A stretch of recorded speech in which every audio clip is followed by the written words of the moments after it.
Welcome back. Chapter 3. Jana's Unspoken Stories.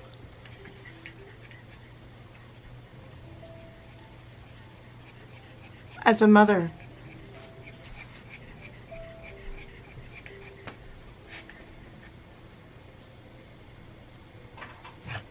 not having contact with your children is the most difficult thing that I had and I ever have experienced. It's been about a couple years now, and I am learning that I am not the only one who is experiencing this. And where I've been reading and learning through therapy and seeing on social media, it's becoming more and more popular for our children to say, I'm not having contact with you anymore. And a lot of times, some of the parents aren't mothers and fathers are not aware of what did I do wrong. In this chapter 3, I am going to be sharing some very raw and personal pain that I'm experiencing with not having contact with my children.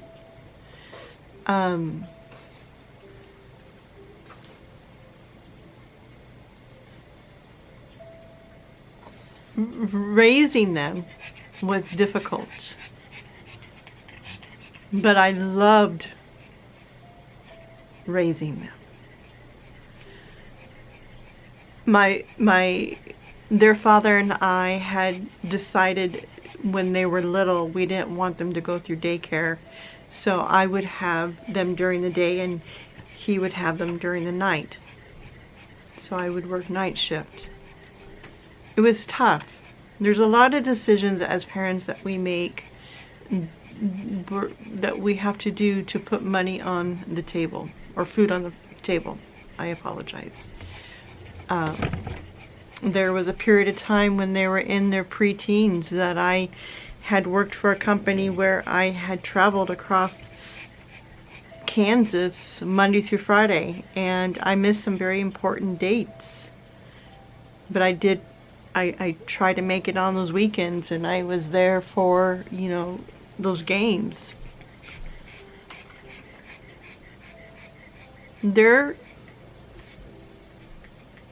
I maneuvered a lot because I wanted to.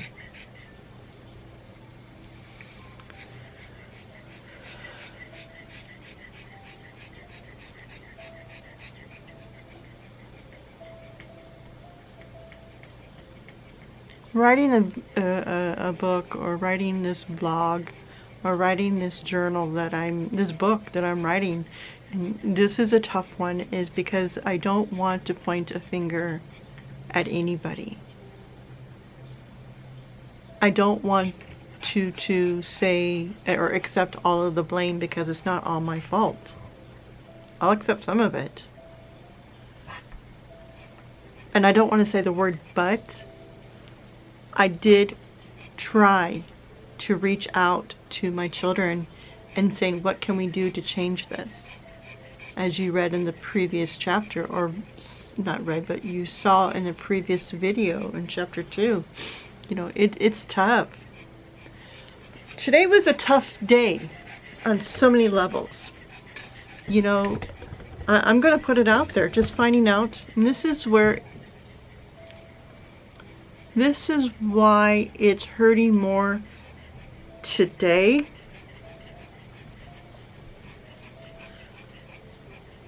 I just found out last week my mother was diagnosed with breast cancer. And she didn't want us to say anything until the doctors knew what kind of program, as in surgery or treatments for this. It's the size of the size of her pinky now of the tumor that she has in her breast. And it's hard for the fact that not having that partner, not having that best friend that I can just say, hey, you know, I need someone to hear me. I'm scared. And I know my mom is scared. And knowing the fear of the unknown, I didn't want her to feel that, because not knowing and knowing what me going through the situation with being here by myself and with the broken or the fractured hip, it's tough. The unknown is scary when you're by yourself, and when you're going through a situation as cancer. I don't want my mother to feel alone.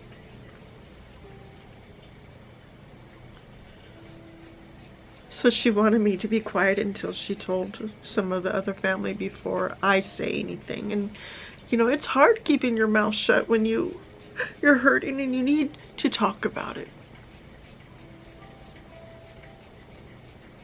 So me beginning with no contact with your children, I felt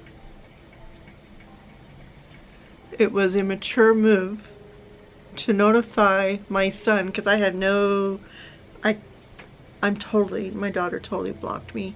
I wanted my son to relay that their grandmother has breast cancer, and the only reason why I did that is because of health.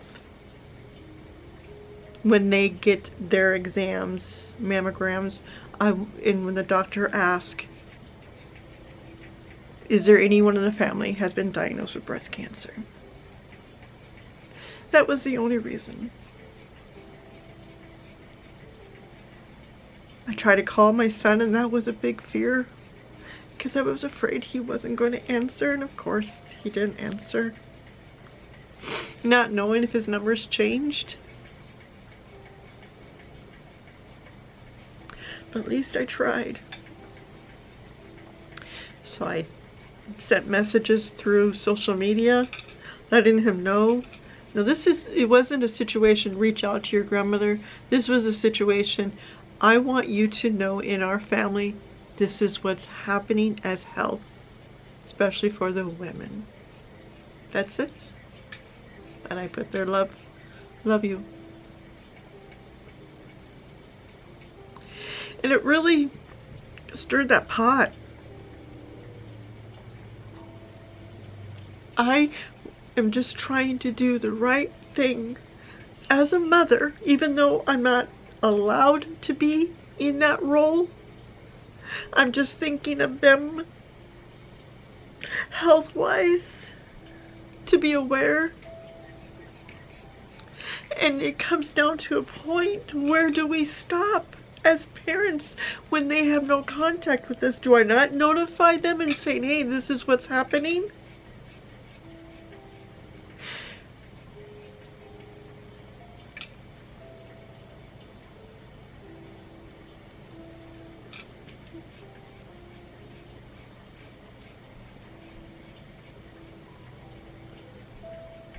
The logical thing is, I did what I did.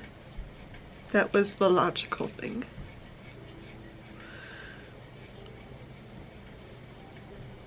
The part that really hurts is that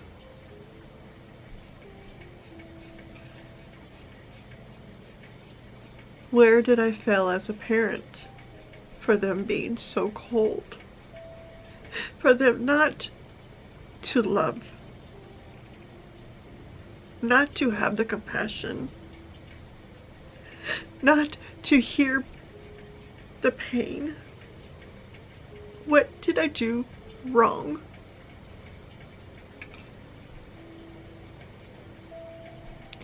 Talking to a coworker today, I don't talk to anybody, I'm very quiet. And this young lady goes, you know, you are. And I go, I need someone just to listen. And I don't usually do that. I don't. I'm very quiet. And she just sat there and she listened, and I just broke down, and she goes, "You're doing everything you are supposed to be doing." She goes, "You are a good person."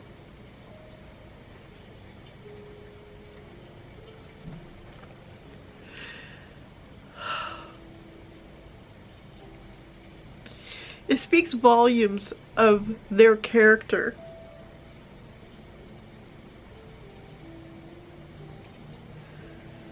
And I come back saying, what did I do so wrong that I taught them not to be compassionate? Where did I teach them to totally cut them off?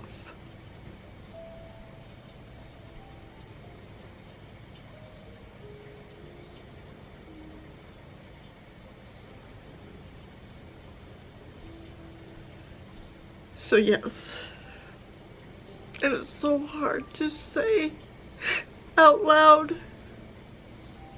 Yes, my children are not in my life. Not by my choice, by their choice. So that makes it my grandchildren are not in my life. And I feel that's also taken away from me by their selfishness. And I can't believe I'm even saying this out loud, but it hurts. I don't want to hurt them.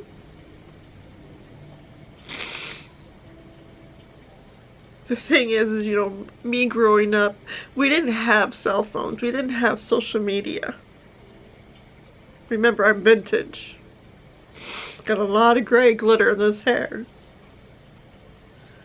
So society is much different of what I was growing up and when I was raising them. That's when it started coming out. AOL. You got mail. Computers. MySpace.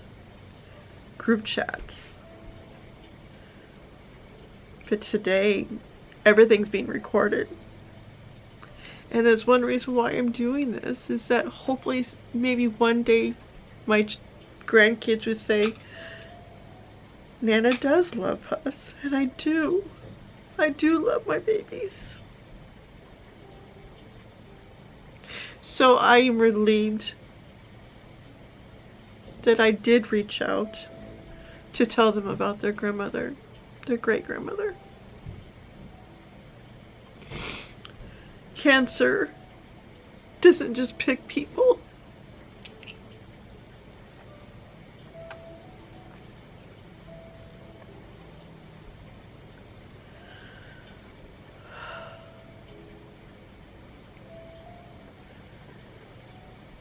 One reason why I was so afraid to do this chapter of my book is, you know, when I started dating, when I had first gotten here, I was dating this guy, and he goes, well, I just don't get it why you don't have a relationship with your children. And how do you explain that to almost a complete stranger, that you're trying to establish a relationship? No, I don't have a relationship with my children.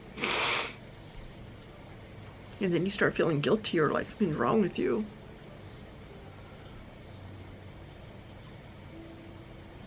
And I always say, you don't owe anyone an explanation. I'm not owing anybody an explanation in this video. This part of my chapter. I'm just verbally saying it out loud.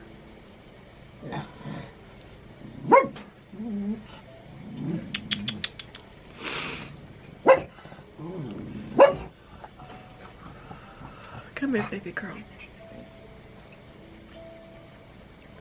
And the thing is that when you do address a situation that is heavy on your heart and you get it out on the table, you have verbally acknowledged the situation.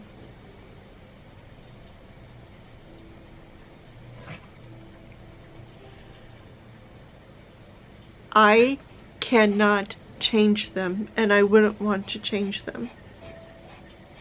I am disappointed in them.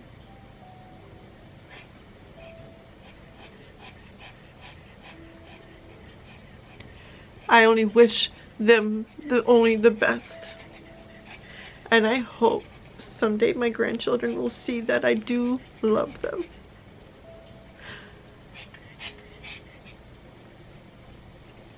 I would love to be making their mom and dad's favorite caramel popcorn. I would love to be baking their father's, they love twice baked potatoes.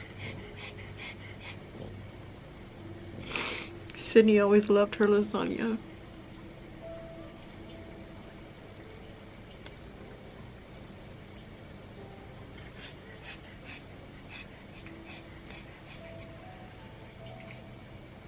When does a person stop trying? When does a person stop chasing? When does a person just accept, okay, it's not gonna happen? When does a person say, I don't deserve this heartache? I know as a mother I tried as hard as I could, and I accepted fault of the things I have done, and I apologized.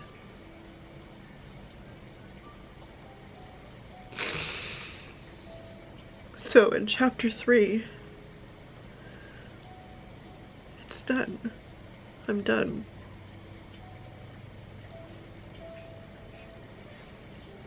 I'm done.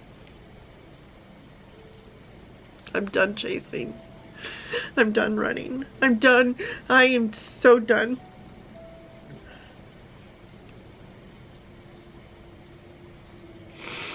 I did everything I can do. They are in a different part of their lives. Like I always say, be good to yourself and be good to others, for we do not know what part of the journey they're on. I don't know what part of their journey they're on. But like anybody else, you would not treat a complete stranger this way. To me, I am a stranger to them.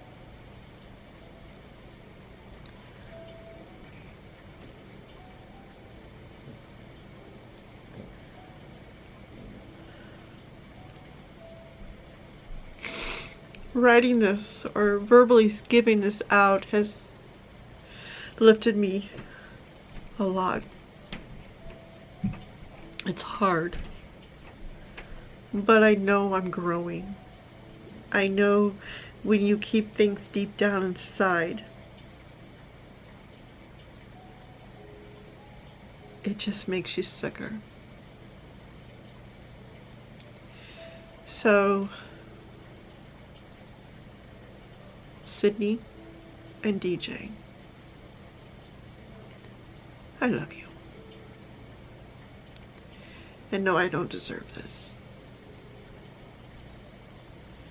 And I did try. And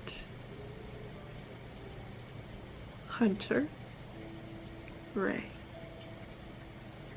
and so Leon,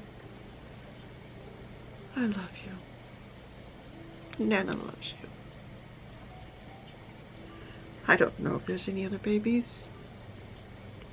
And if there are, Nana loves you.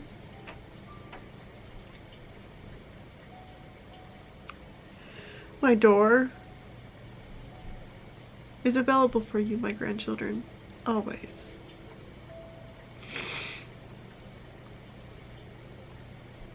I just don't want history repeating itself.